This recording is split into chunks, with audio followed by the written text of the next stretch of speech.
Je remercie Pascal Cauchy de la gentillesse avec laquelle il m'a présenté. Et je m'aperçois, dès les premiers mots qu'il a prononcés, qu'il maîtrise le sujet dont je vais vous parler mieux que moi. Donc vous voudrez bien m'excuser. Et si jamais vous avez des questions à la fin de la conférence, on lui demandera de venir à côté de moi.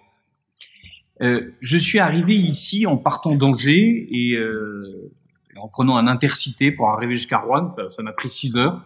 C'était très agréable puisque donc j'ai traversé une France qui n'existe pas dans les lignes TGV. J'ai traversé une France qui était faite de pâturage, de labourage. J'avais l'impression d'être au temps d'Henri IV. Il y avait une multitude de petites rivières qui serpentaient dans des champs un peu pelés. Les rivières étaient parfois un peu asséchées, parfois non. Il y avait tout un tas de maisons qui allaient des pavillons à des demeures qui étaient plutôt 17e, 15e même. Et j'étais au milieu d'une France tranquille. C'était assez agréable. Peu de temps auparavant, j'étais au zoo de la Flèche. Je vous raconte mes vacances. À défaut d'être spécialiste de Charles V, c'est là où moi je maîtrise.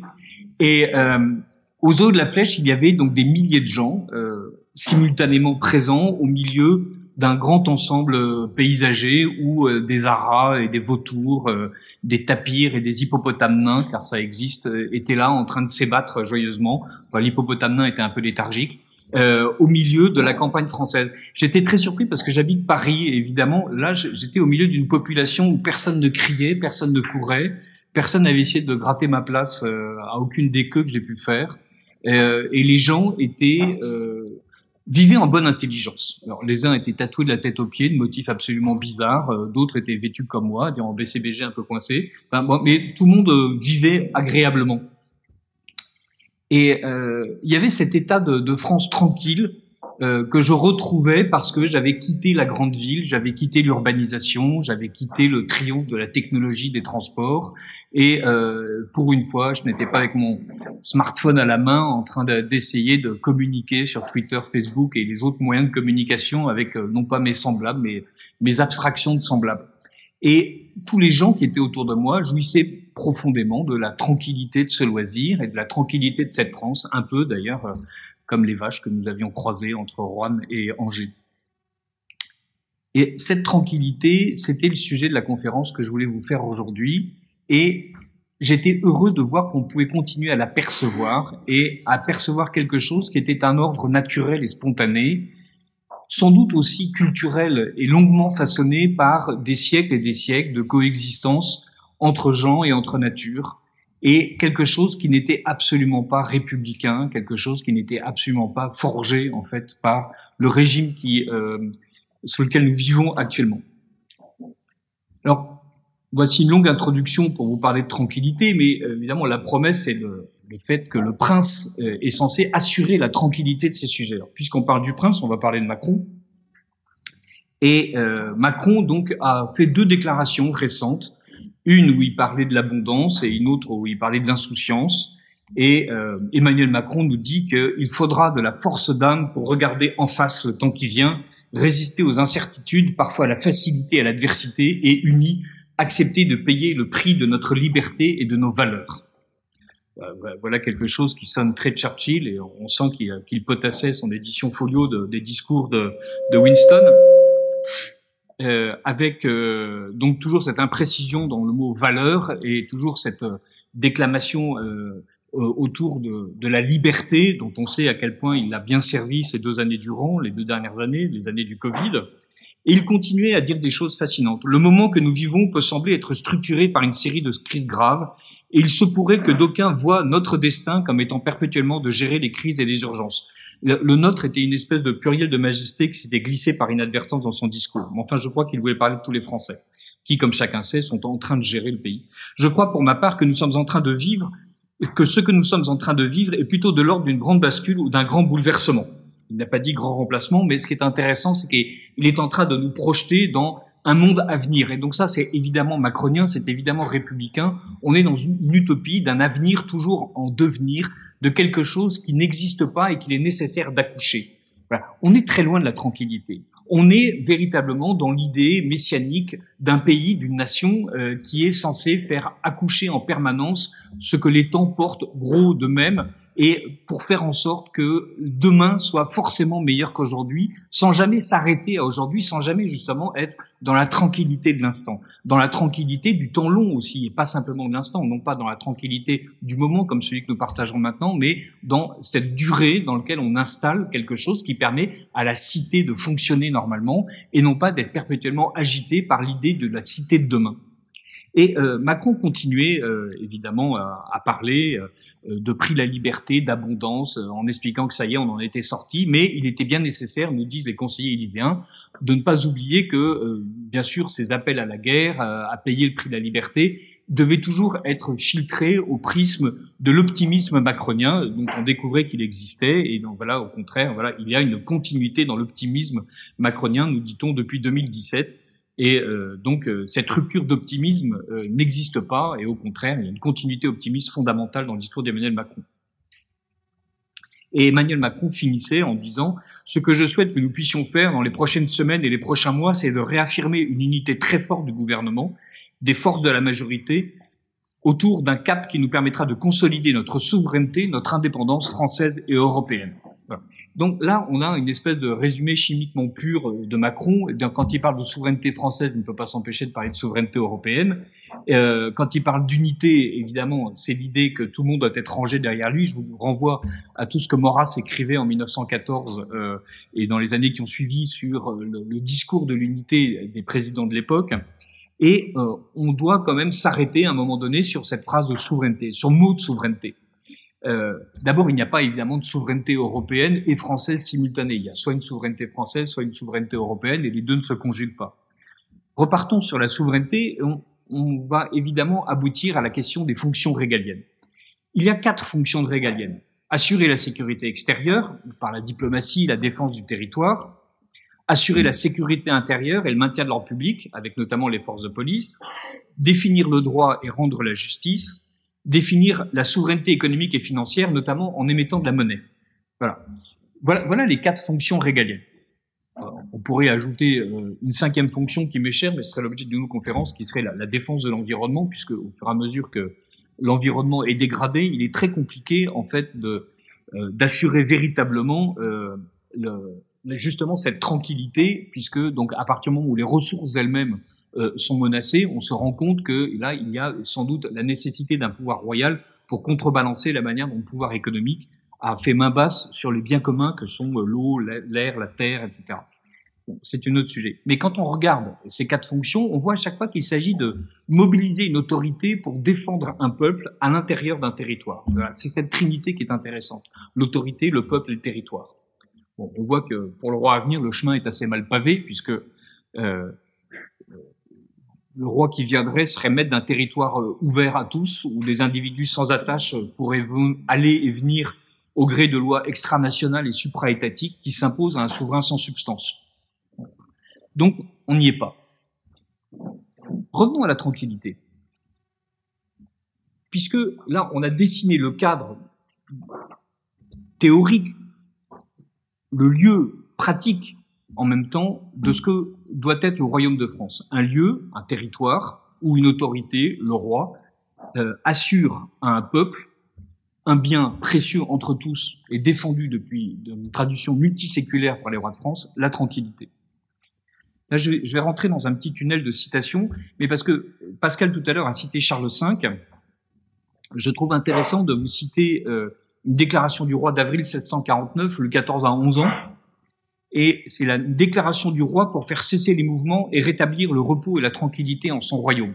Voilà. Donc, dans cette déclaration que vous trouverez sur Gallica, le site de la BNF, le roi nous dit « Afin que nos officiers et sujets puissent dans une profonde et une heureuse tranquillité jouir des grâces que nous leur avons si libéralement départies. » Donc voilà, en plein cœur de la fronde, le roi se préoccupe de la tranquillité des peuples. Il se préoccupe bien sûr de son pouvoir et du fait de le récupérer.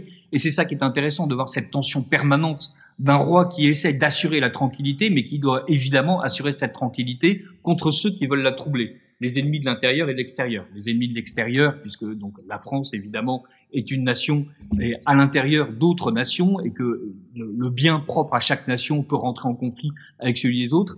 et un conflit intérieur, puisque évidemment, si je veux assurer la tranquillité du plus grand nombre, si je veux assurer la tranquillité du peuple, il y a sans doute des gens que ça va déranger, comme les grands féodaux. Et donc, c'est cette tranquillité qui va être le souci constant de Louis XIV, et on verra évidemment bien avant lui tous ceux qui l'ont précédé. À la Galerie des Glaces, il y a d'ailleurs, alors que Louis XIV vient de terminer une série de guerres qui enfin a établi la suprématie militaire de la France, un tableau peint sur le plafond de la galerie où le prince Louis XIV est représenté, je cite la description de l'époque, dans la fleur de sa jeunesse sur un trône ayant la main droite sur un timon de navire. Les grâces sont debout auprès de lui et la tranquillité, sous la figure d'une femme assise, tient une grenade, symbole de l'union des peuples sous l'autorité souveraine. La France, elle aussi, est assise, elle écrase avec un bouclier sur lequel elle est appuyée la discorde.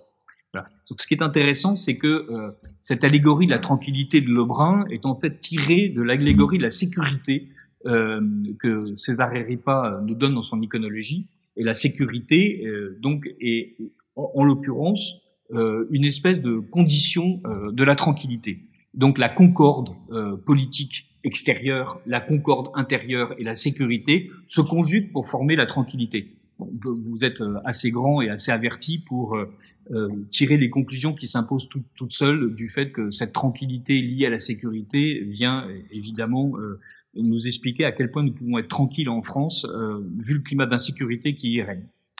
Et donc je rappelle que si le roi a la main sur le timon, c'est que le roi maintient le timon dans les affaires et que Louis XIV lui-même expliquait sa devise par son mouvement sans relâche, le soleil paraît néanmoins toujours tranquille par cette course constante et invariable dont il ne s'écarte et ne se détourne jamais. Autrement dit, cette tranquillité n'est pas un état statique, cette tranquillité n'est pas une absence de gouvernement. Cette tranquillité est au contraire une tension permanente pour veiller à ce que cet équilibre demeure.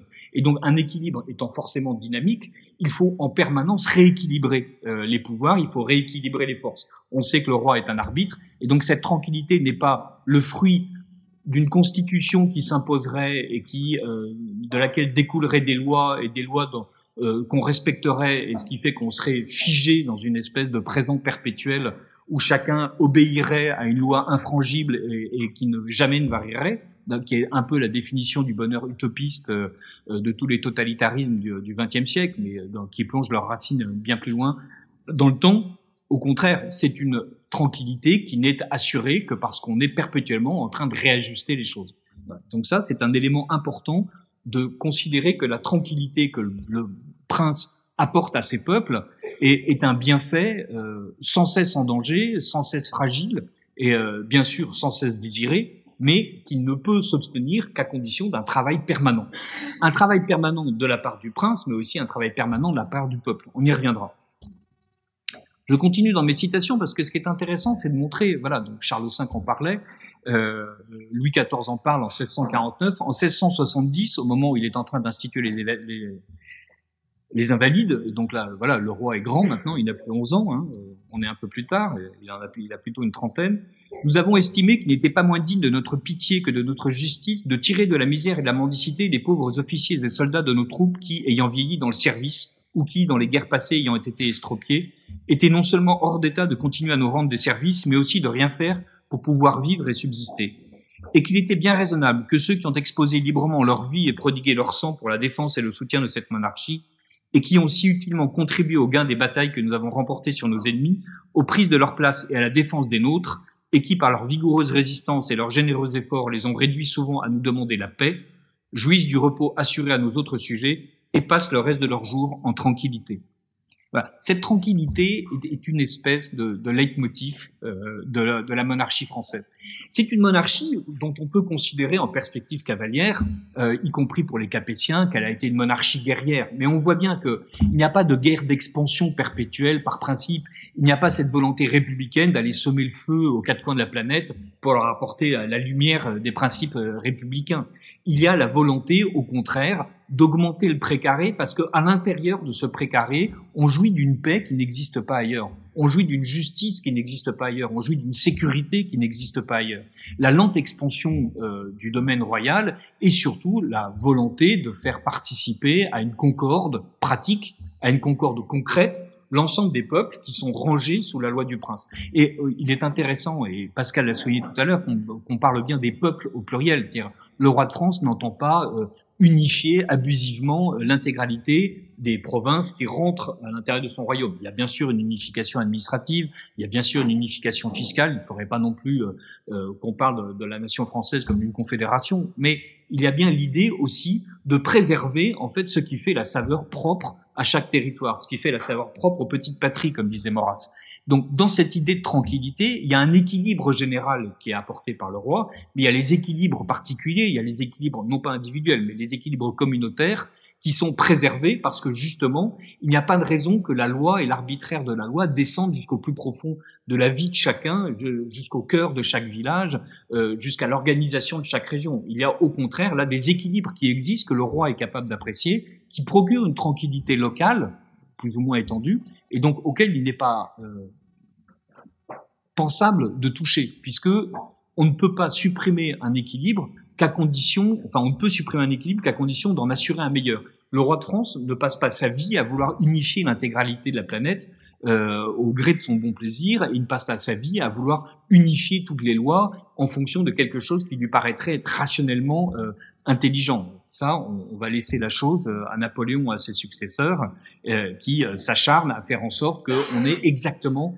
la même gestion de l'eau dans les pays où la pluie tombe à plein tonneau en permanence. Je ne parle pas de la Bretagne, et dans les pays où, au contraire, elle tombe peu. On ne parle pas de gérer la terre dans les pays où elle est abondante ou dans les pays où elle est rare. On ne parle pas de gérer la forêt dans les pays où elle est abondante ou dans les pays où elle est rare. Voilà. On gère la forêt, là où elle disparaît, on demande qu'elle soit replantée, et là où elle existe, on la laisse l'exploiter. On n'a pas une vision où chaque arbre étant égaux en droit à n'importe quel autre arbre, il est nécessaire de faire en sorte de traiter tous les arbres d'un bout à l'autre du territoire de la même manière. On va continuer et arriver à un dernier extrait de Louis XIV qui est dans ses mémoires. C'est qu'en ces accidents qui nous piquent vivement et jusqu'au fond du cœur, il faut garder un milieu entre la sagesse timide et le ressentiment emporté, tâchant pour ainsi dire d'imaginer pour nous-mêmes ce que nous conseillons à un autre en pareil cas. Car quelque effort que nous fassions pour parvenir à ce point de tranquillité, notre propre passion qui nous presse et nous sollicite au contraire, gagne toujours assez sur nous pour nous empêcher de raisonner avec trop de froideur et d'indifférence. Là aussi, on voit que la tranquillité qui est désirée, et d'abord la tranquillité personnelle du prince, c'est un principe de gouvernement, c'est l'heureux effet d'une politique sage, et c'est un bien auquel les sujets ont droit. Ce bien auquel les sujets ont droit, Louis XIII en parlait lui-même dans son vœu à la France, le 10 février 1638. Là aussi, pardonnez-moi, en fait, comme je trouve que tout ça est admirablement écrit et mieux que ce que je pourrais dire, je préfère vous les citer.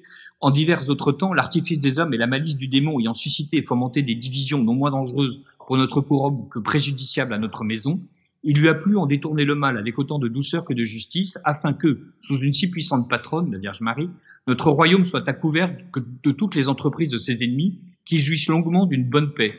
Que Dieu y soit servi si saintement que nous et nos sujets puissions arriver heureusement à la dernière fin pour laquelle nous avons tous été créés, car tel est notre bon plaisir. Et là aussi, le roi nous dit, lorsque nous sommes entrés au gouvernement de cette couronne, la faiblesse de notre âge donne à sujet à quelques mauvais esprits d'en troubler la tranquillité. Voilà. Le roi est celui qui veille à maintenir la tranquillité des jours de son peuple. Voilà. Et on ne peut pas comprendre la monarchie française si on ne pose pas ça d'abord comme principe. On peut ensuite s'étonner de la contradiction apparente entre des rois qui ont aimé la guerre, qui ont guerroyé, qui n'ont jamais hésité en fait à rentrer en conflit avec les autres puissances temporelles ou spirituelles, y compris le pape. Mais il s'agissait à chaque fois de faire en sorte que, à l'intérieur du territoire qui était le leur, les personnes puissent jouir d'une véritable tranquillité qui consiste à n'être pas soumis arbitrairement à des lois qui ne sont pas les leurs, à des forces qui les ignorent ou qui les écrasent. Voilà. Donc, il est nécessaire, évidemment, de s'armer pour garantir la tranquillité.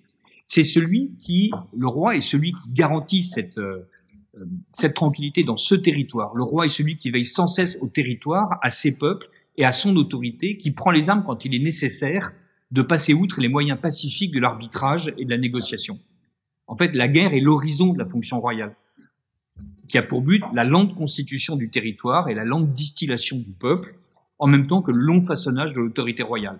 Le roi qui part en guerre est en fait une possibilité paroxystique en quelque sorte, une manifestation intermittente, une puissance qui ne doit être pas actualisée en permanence. On va repartir maintenant sur encore un peu plus haut, sur Henri IV. Donc vous savez que Henri IV, guerroie pendant 12 ans pour conquérir le fait d'être roi de France. Donc voilà, on peut se dire qu'il a longuement peiné pour arriver à cet état-là. Une France qui n'était pas un royaume tranquille, elle était ravagée par les guerres de religion, comme vous le savez, et au bout de 12 ans de guerre, le voilà roi de France. Qu'est-ce qu'il fait? Est-ce qu'il commence à pratiquer l'épuration à haute dose, comme dans d'autres pays? Est-ce qu'il châtie tous ses anciens ennemis? Pas vraiment. En fait, politique de réconciliation des Français. Là aussi, immédiatement, on est en train de nous dire comment est-ce que on fait pour assurer la tranquillité. Ben, on commence par oublier les ennemis d'avant et faire en sorte que tout se concourt à cet équilibre tranquille.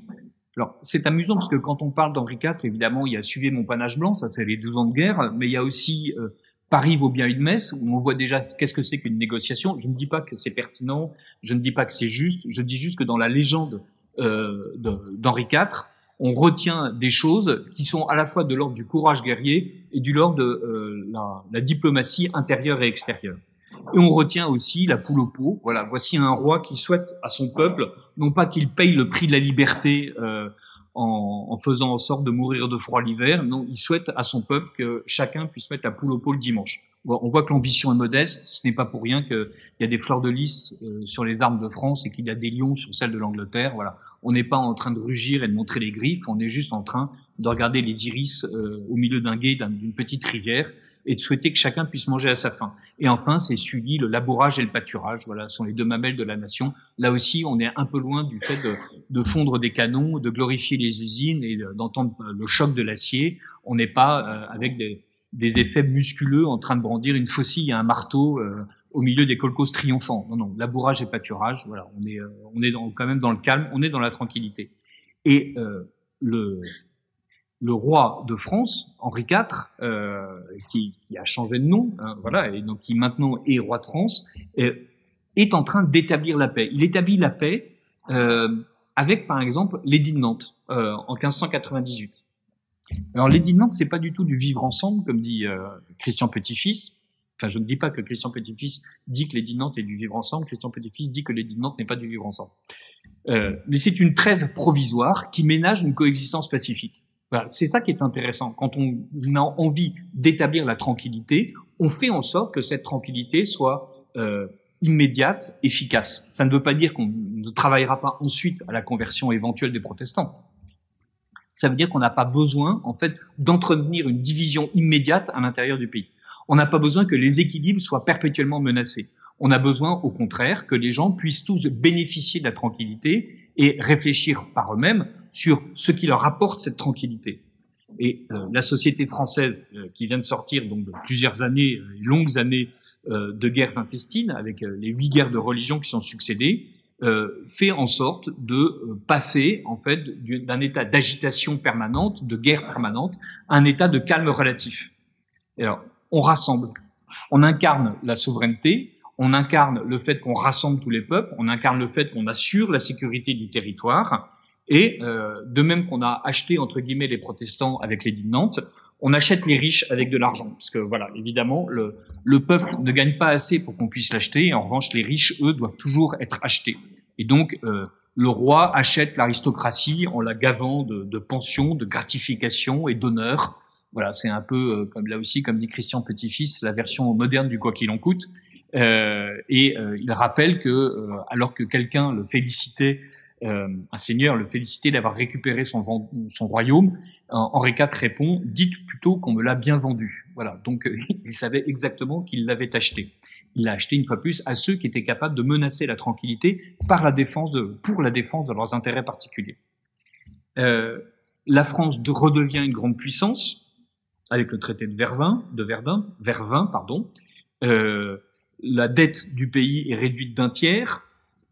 L'économie est relancée. Il y a une politique de grands travaux à Paris et en province, percement de canaux, construction de routes. L'agriculture redevient florissante. On entreprend la culture du maïs, du houblon, de la betterave, des plants de mûrier. On commence à développer les manufactures. Bien sûr, Louis XIV leur donnera une extension incroyable, mais les Gobelins, la savonnerie de Chaillot, voilà, c'est Henri IV qui les a lancés. Et même à l'extérieur, on commence une aventure colonialiste qui, elle, sera mercantiliste, qui, elle, sera un peu plus malheureuse. Voilà ce que c'est qu'être roi de France.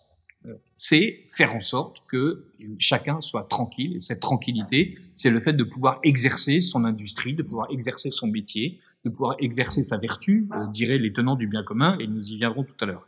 Évidemment, quand les Bourbons, en 1789, perdent la bataille, quand Louis XVI, est guillotiné, la monarchie a perdu ce combat de la tranquillité, mais elle l'a perdu parce que la société était bloquée par des contre-pouvoirs qui avaient refusé, en fait, cette tranquillité. Les grands féodaux et la bourgeoisie acquise aux féodaux a refusé le fait que tout le monde soit égal devant la loi et devant l'impôt.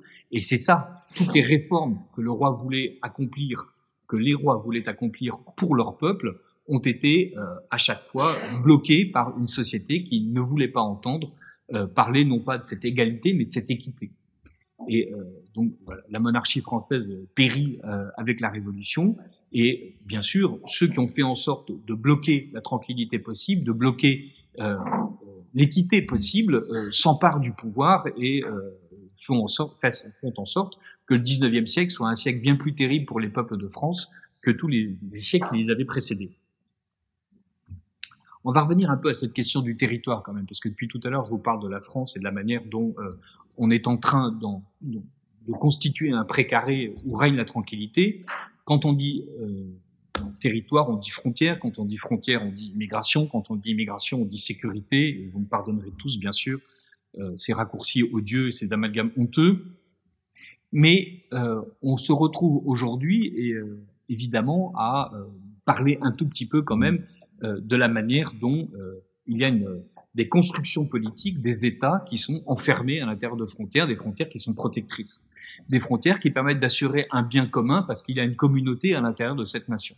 Voilà, donc c'est l'une des grandes pensées de Maurras que de nous dire que voilà, le bien commun n'est pas un bien commun universel qui s'appliquerait à tous de manière indistincte, c'est un bien commun qui est circonstancié, localisé, territorialisé, et il appartient au roi, il appartient au souverain d'assurer ce bien pour son peuple à l'intérieur de son territoire. Voilà. C'est une protection efficace que le roi apporte autour d'un trésor qu'il préserve et transmet, qui est justement ce territoire et les peuples qu'il constitue, qu'il habite.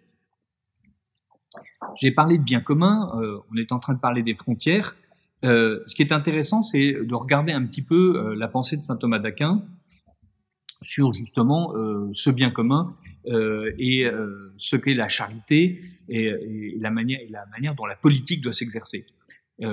Pour saint Thomas d'Aquin, la charité préfère le bien commun au bien propre. La raison droite juge que le bien commun est meilleur que le bien d'un seul. Donc, parce qu'il appartient à la prudence de bien délibérer, juger et commander en ce qui concerne les voies conduisant à la fin requise, il est manifeste que la prudence ne regarde pas seulement le bien privé d'un seul homme, mais encore le bien commun de la multitude. Ce bien commun, c'est le propre de la politique, et le propre de la politique, c'est assurer l'état tranquille de la cité, comme le dit saint Thomas, si je ne m'abuse, je vérifie tout à fait, somme théologique, etc. Donc l'état tranquille de la cité est ce que doit viser le prince chrétien, et même le prince tout court, quand bien même il ne serait pas chrétien. Il n'y a pas de sécurité personnelle qui puisse exister en dehors des cadres politiques, juridiques et légaux qui en sont le rempart. Sans la sécurité nationale, on ne peut régner que le chaos. La loi du plus fort, l'anarchie finit par s'installer à la suite d'un individualisme débridé. Toute la querelle actuelle sur l'extension continue des droits individuels et la manière dont la société devrait permettre à chacun, non pas d'exercer sa vertu personnelle, mais de pouvoir réaliser pleinement ses droits, et sans que ces droits aient jamais aucune limite, y compris donc le droit de changer de sexe, le droit de considérer que le moustique et que la femelle moustique gravide est supérieure à la personne qui voudrait l'écraser d'une claque. Donc, je parle d'Émeric Caron et de son antispécisme. Voilà, on est là dans une société évidemment complètement détruite, liquéfiée, où rien ne peut jamais être tangible, puisque chacun a un nouveau droit à réclamer, et toute la puissance publique est censée lui permettre de réclamer ce nouveau droit, quels que soient les droits que ce nouveau droit érigé en absolu piétine au passage. Lorsque saint Thomas d'Aquin parle du bien commun et du bien individuel et de ce que la charité ordonne, il n'explique pas pour autant que le prince doit être absolument rangé sous l'autorité du pape. Le prince doit gouverner la cité. Et il faut à chaque fois considérer qu'il y a une autonomie de l'ordre naturel, et donc du prince dans sa sphère de compétences, et une subordination à l'autorité religieuse lorsque le bien des âmes est en cause. Ce qui est intéressant, c'est surtout la première partie de la phrase, le fait qu'il y a une juste autonomie de l'ordre naturel, et donc du prince dans sa sphère de compétences. Et la cité doit être ordonnée à la charité, bien sûr, et cette charité, c'est d'abord une espèce de moins de politique tirée des évangiles que de constatation de ce que le bon sens nous apporte. Voilà, il faut que chacun puisse avoir la vie bonne. Cette vie bonne, c'est ce bien commun, c'est le fait que chacun puisse réaliser sa propre vertu. Réaliser sa propre vertu, ça ne veut pas dire être vertueux, c'est-à-dire que chacun doit pouvoir développer ses propres talents. Développer ses propres talents à l'intérieur d'une vie bonne, organisée en communauté, ça s'appelle la tranquillité. Ça ne s'appelle pas autrement. C'est faire en sorte que chacun puisse tranquillement vaquer à ses occupations, avoir son génie propre, et non pas être soumis en permanence à des règles qui lui sont totalement extérieures et même qui sont contraires à sa nature.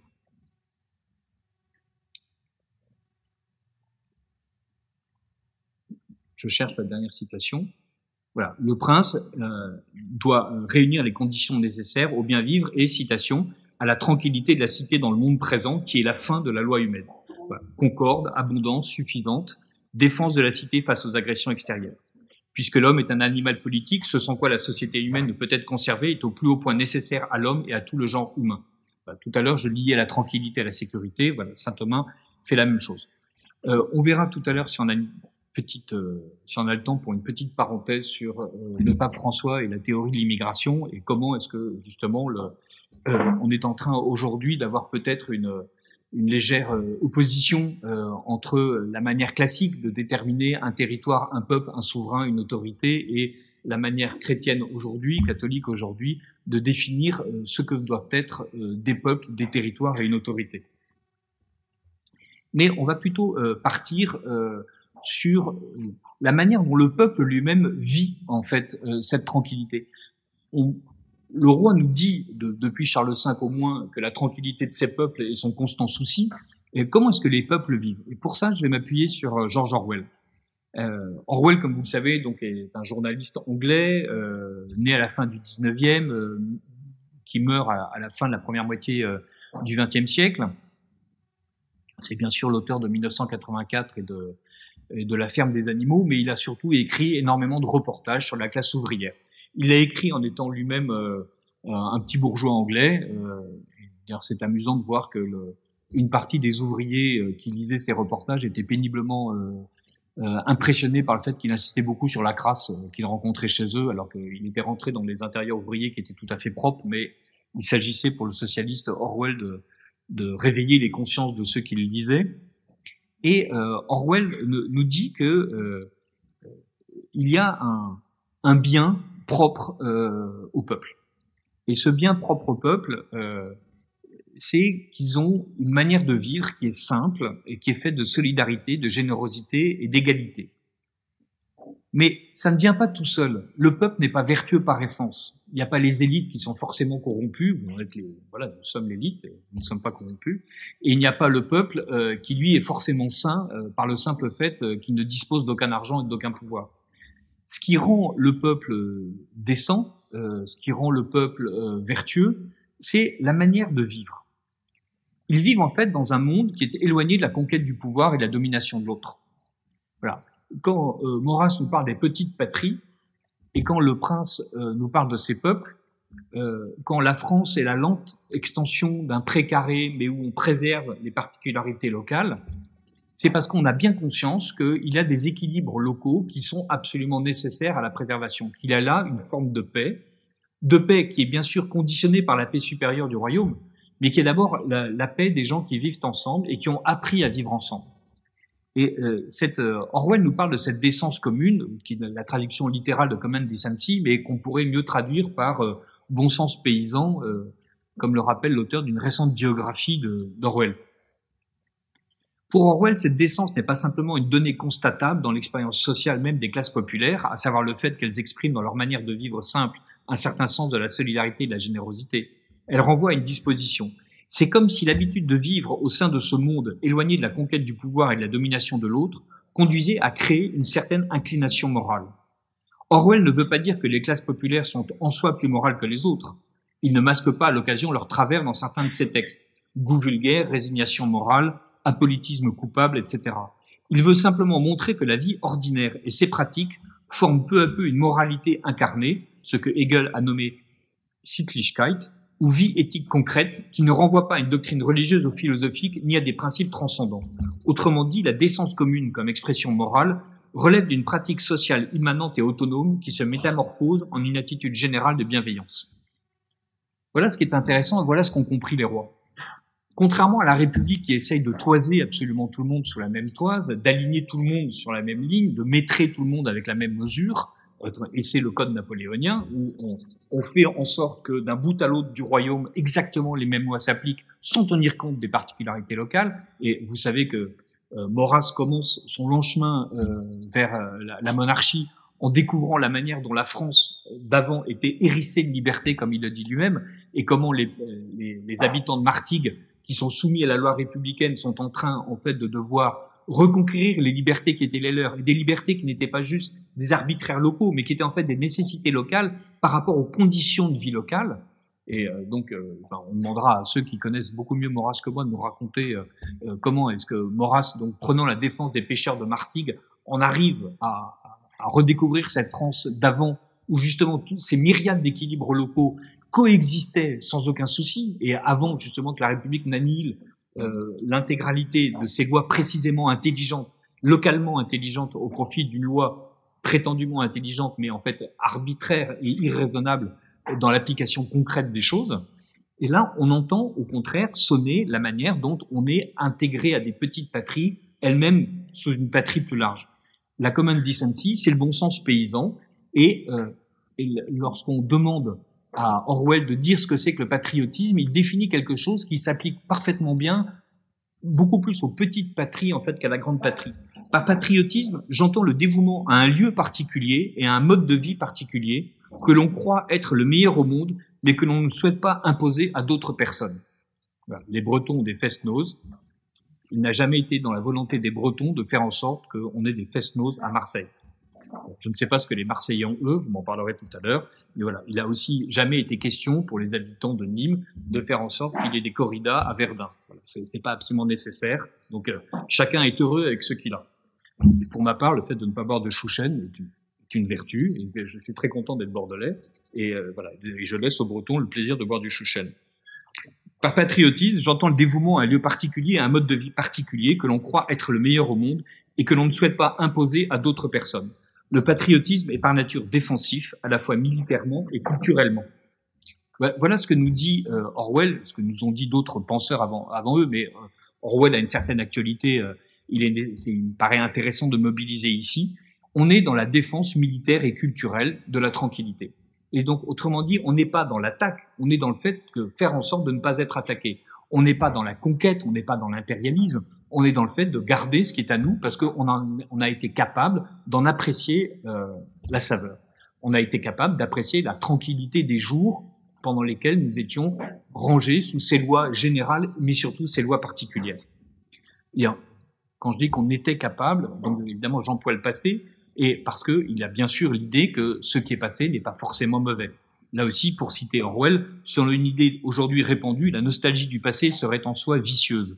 On devrait apparemment vivre dans un présent perpétuel en perdant la mémoire de la minute précédente. Bon, il n'est pas question, évidemment, qu'on perde la mémoire de cette minute précédente.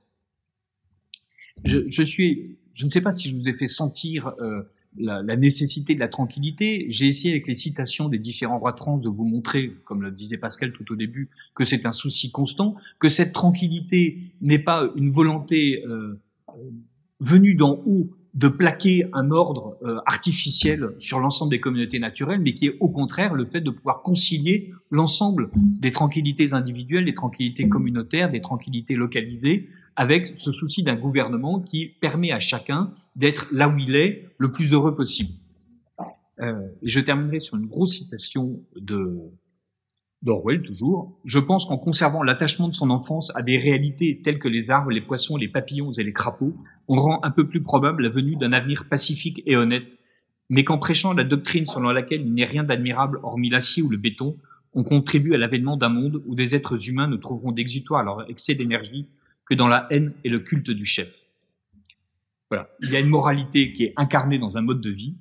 C'est ce mode de vie qu'il faut préserver, qu'il faut installer, et c'est tout le but de la tranquillité, bienfait que le prince apporte à ses peuples. Merci.